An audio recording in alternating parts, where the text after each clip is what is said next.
Yo mga paps, good morning, good morning, good morning. Kanina pa sana nakalimutan ko.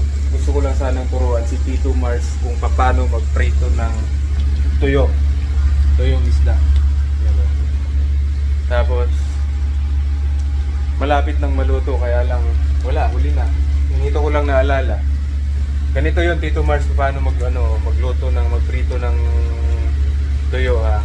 Tuturo ko sa'yo. Kasi halatang hindi ka wala kang alam sa kusina eh. So, baliktarin mo lang kasi kanina pa ito nakasala. Paluto na. So, pagbaliktad niyan Tito Mars. Yan, diba? Tuto na. Yan, magtatalsikan ang mantika niyan. Magtatalsikan yung mantika. Dapat ganito ka. Dapat ganyan reaction mo.